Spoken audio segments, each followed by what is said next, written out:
إلهي بزنته لنكا مران منجدون انداوك أسجلين ليازو جمل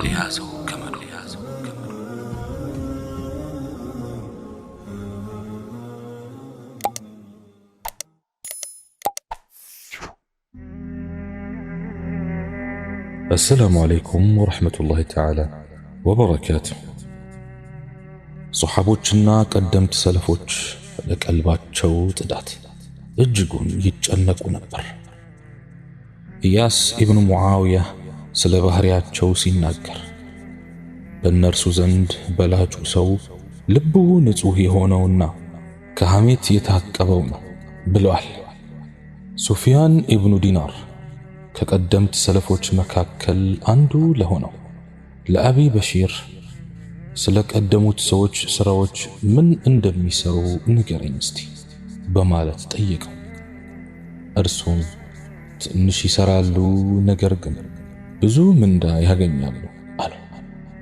ይህ እንዴት ሊሆን ቻለ በማለት ጠየቀው። አቢ በሺርም ልባቸው ንጹህ በመሆኑ ነው በማለት መለሰለት። ወዳጆች፣ የሰው ልጆች በአላህ የሚያጋሩት ወንጀሎችን የሚዳፈሩት የአላህን ሕግጋት የሚጥሱት ስለራሳቸው ትተው ስለሌላው በማውራት ብዙ ጊዜያቸውን የሚጨርሱት በአንድ እምነት ውስጥ ሆነው የሚወዛገቡት ከዲናቸው ይልቅ የስሜታቸውን ፍላጎት የሚያስቀድሙት አንዱ ሌላኛውን ለማሳጣት የሚሮጡት የአንድ አባት የአደም ልጆች ሆነው ሳለ ለደም መፋሰስ የሚደርሱት ዘመዳሞች የሚኮራረፉት ጎረቤታሞች የሚጋጩት ባልና ሚስት የሚጣሉትና የሚፋቱት በልባቸው ላይ ባለ ችግር የተነሳ ነው። እናም ይህንን አሁን ያለንበትን ሁኔታ ስናስተውልና የወደፊት ስጋቶችን ስናጤን አንድ ነገር የግድ ያስፈልገናል ከሚለው ነጥብ ላይ እንደርሳለን። ንጹህ ቀልብ ያስፈልገናል። አላህ ሱብሓነሁ ወተዓላ ሁሌም ስለሱ መልካም ነገር እንድናስብ ይፈልጋል። ተፋኡል ወይም ሑስኑ ظን ልንለው እንችላለን። እይታን ማደፍረስ፣ መጥፎ ማሰብና ማማረት ነገሮችን ያወሳስባል፣ ኸይር የለውም። ወዳጄ፣ እኛ ሙስሊሞች በአላህ ጉዳይ ላይ የጠራ አቋም ነው ያለን። ብዥታ የለብንም። ሁሌም ከፈጠረን ጌታ መልካምን ነገር እንጠብቃለን። አላህ መልካም ነው። መልካም ነገር ሁሉ ከሱ ነው። መልካም ነገሮችን እንጂ ከሱ አንጠብቅም፣ አንመኝም። ከጠበቁት ቦታ የሚታጣው ሰው ነው። ጠብቁኝ ብሎ የማይቀረው አላህ ብቻ ነው። ለዘመናት በዚህ መልኩ ኖሬያለሁ። ብዙ ነገርም አተረፍኩ። አሁንም በእጄ ካለው ነገር ይልቅ እርሱ ዘንድ ባለው ነገር እተማመናለሁ። ሕይወታችን ካሰብነው ሐዲድ እየሳተ ያለ ቢመስለንም ነገሮች ወደ አሉታዊነት አዘም ብለው ቢታዩንም ሁሌም መልካም ነገርን እናስባለን። በጎውን አሻግረንም እናያለን። ኢንሻአላህ ሁኔታዎች ይለወጣሉ። ነገሮች ሳይታሰብ ይቀየራሉ። ከኛ የሚጠበቀው መሮጥ ነው። ማርሽ ቀያሪውና ትንፋሽ ጨማሪው አላህ ነው። ዙሪያህ በመከራ ቢከበብም ተጨባጭህ በእሾህ ቢታጠርም መንገድህ የጨለመ ቢመስልም ጥሩ ነገርን አስብ። መልካም ነገርን እንጂ ወደ ህሊና አታምጣ። አንዳንዴ ጥሩ ማሰብ ብቻውን ነገሮችን ጥሩ ያደርጋቸዋል። ጥሩም ማሰብ ነፃ ያወጣናል። መልካም ተስፋ እናድርግ። የተስፋን ገመድ ባትደርስበትም ተንጠልጠልበት። መልካም እያሰቡ መሞት ይሻላል። መልካም ማሰብ ነገሮች ጥሩ ይሆናሉ ብሎ ተስፋ ማድረግ ጤናን ይጠብቃል፣ በህይወት ለመኖር ያግዛል፣ ወደፊት ለመወርወርና ጠንካራ ሆኖ ለመኖርም ነዳጅ ይሆናል። የሥራዎች ሁሉ መሰረቱ ንያ ነው። ስለሆነም ሥራዎችን ከመጀመርህ በፊት መልካም ነገር ንየት። በሁሉም ሥራዎች ውስጥ ሌሎችን መጥቀምንና ከክፋት መታቀብን አስብ። ሥራና ጥረት ወደ ታላቅ ደረጃ ለመድረስ ትላልቅ መንገዶች ናቸው። ለሰው ልጅ በሽታ መድኃኒት፣ ለህመሙም ፈውስ ናቸው። ከዚህም በማንኛውም ሰው እጅ ላይ ያሉ ድልብ ሀብቶች ናቸው። የሰው ልጅ ትክክለኛ ዋጋው አሳምሮ የሚሰራው ነገር ነው። ስራ ፈት ከቁጥር አይገባም፣ ዜሮ ነው። ሰነፍ ሰው አይረባም። የማይጥር የማይደክም ሰው ዋጋ የለውም። ትኩረትህን በአንድ ሥራ ላይ አድርግ፣ በውስጡም ሰጥመህ ሥራ። ውደደው፣ አፍቅረው፣ ተቃጠልለት። በመጨረሻም የልዩ ግኝት ባለቤት ትሆን ዘንድ እጅግ አስፈላጊና ወሳኝ በሆኑ ነገሮች ጀምር። እዚህም እዚያም በመበታተን ኃይልህን አታዳክም፣ ጉልበትህን አትጨርስ። ማባከን ስንፍና ነውና። ነገሮችን መስመር ማስያዝ የስኬት መንገድ ነው። አንዳንዱን ነገር በተገቢው ቦታ ማስቀመጥ ከስኬት ባለቤቶች የሚጠበቅ ነው። ዝርክርክነት አስቀያሚ ባህሪ ነው። የስኬት ባለቤቶች ሀብቶቻቸው ናቸውና ስልቶቻቸውን፣ ክህሎቶቻቸውን፣ መሳሪያዎቻቸውንና ልዩ ነገሮቻቸውን ሁሉ ይንከባከባሉ፣ በጥንቃቄ ይይዛሉ። ያለ አግባብ አያባክኑ፣ አያበላሹ። መልካም ሥራ ካለህ የአላህን ስብሓንሁ ወተዓላ እዝነትና ረሕመት በሰፊው ለመከጀል አታፍርም። ስትጠይቀውም አትሸማቀቅም። ጥሩ አቋም ላይ እንዳለ ያወቀ ሰው ለብሔራዊ ቡድኑ ሊመረጥ እንደሚችል ይገምታል። ጥሩ ኢማን ላይ ያለ አይሸማቀቅም። በራስ የመተማመን መንፈሱ ይጨምራል። አላህንም ስብሓንሁ ወተዓላ ሲለምን ደስ እያለው ነው። አላህ ስብሓንሁ ወተዓላ ለልመናው እጅ እንድትዘረጋ ካበቃ ያኔ እድሉን በሰፊው ተጠቀምበት።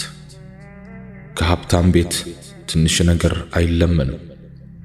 አላህ ስብሓንሁ ወተዓላ ሞልቶታልና ከለመንክ ውዱን ነገር ከጠየቃችሁ የጀነት ላዕላዩን ክፍል አልፊርደውስን ጠይቁ ይላሉ ነቢያችን ዓለይሂ ሰላቱ ወሰላም።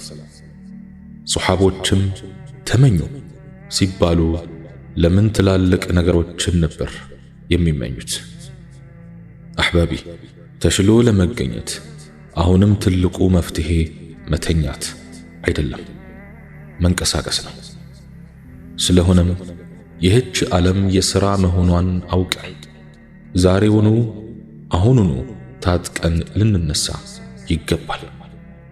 በዚህች ምድር ላይ ሲኖር ሰነፍ፣ ድሃ፣ መሃይም አሊያም ሌላ ነገር መባልህን ከፈራ ከተራ ሰዎች መካከል መመደቡ ከቀፈፈ በርትተህ ሥራ።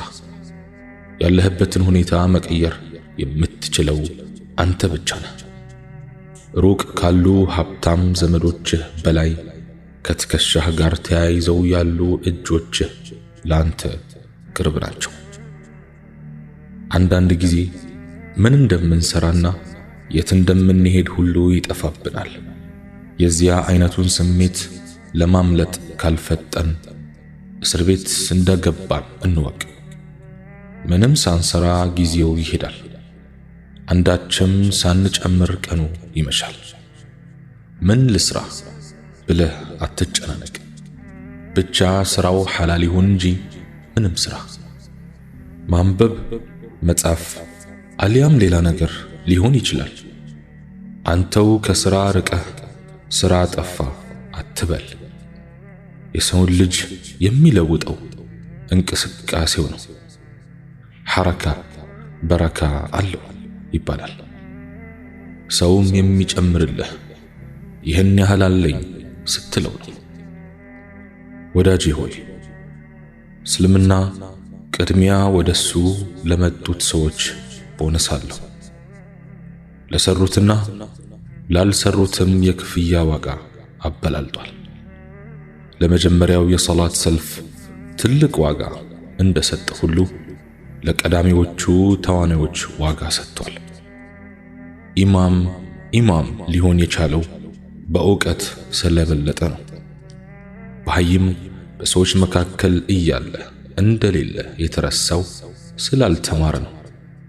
በሶላት ሶፍ ኋላ ላይ ስትታይ እንደሚያሳፍርህ ሁሉ በሕይወት ሰልፍም ከኋላ ላይ አትገኝ።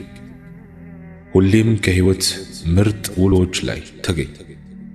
ከትላልቅ የዲንና የእውቀት አውድማዎች አትቅር። ከመሃል መገኘትም አንድ ነገር ነው። ብቻ ከኋላ አትሆን።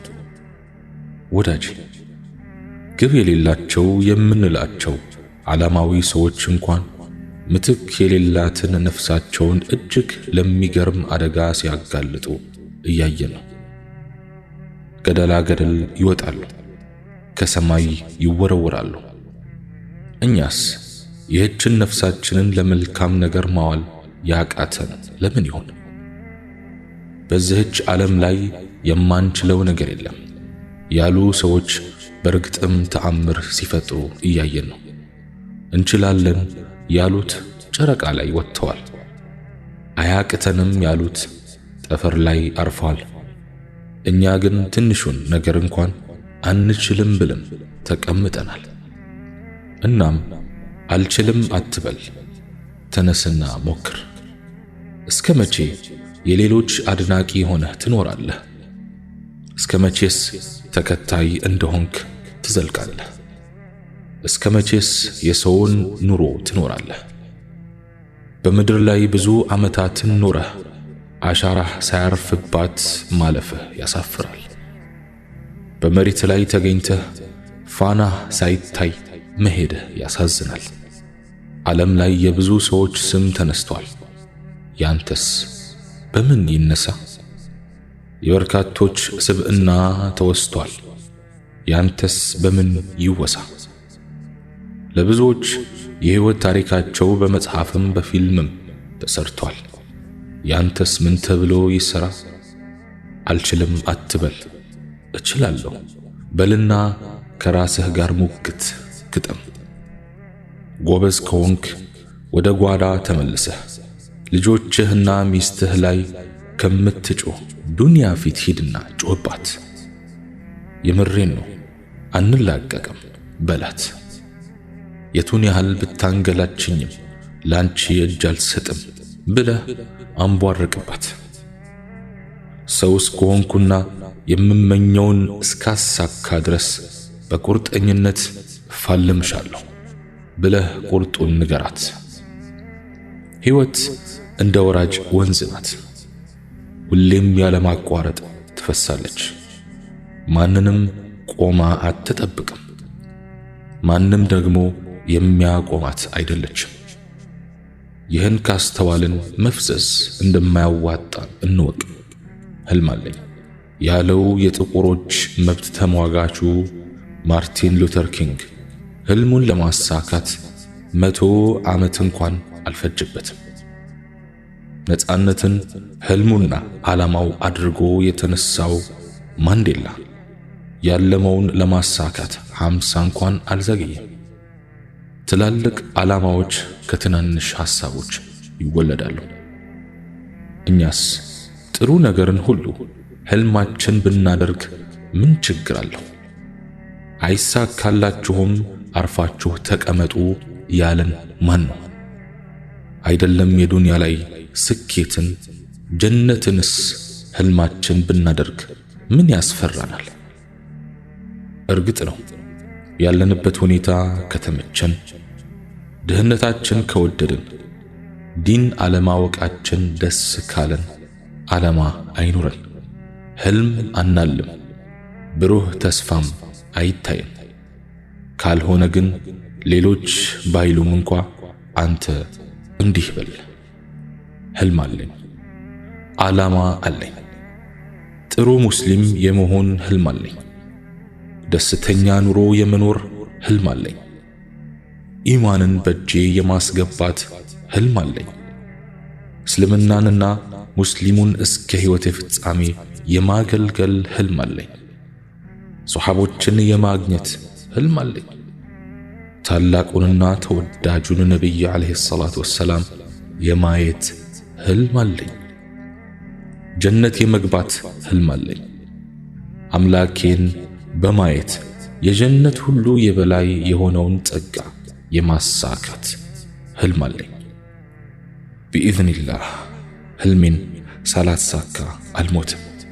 ኢንሻአላህ ዓላማዬን ሳላሳካ ምድርን አልለቅም። አላህ ስብሓነሁ ወተዓላ በሰማነው የምንጠቀም ያድርገን። سبحانك اللهم وبحمدك أشهد أن لا إله إلا أنت أستغفرك وأتوب إليك وآخر دعوانا أن الحمد لله رب العالمين والسلام عليكم ورحمة الله تعالى وبركاته.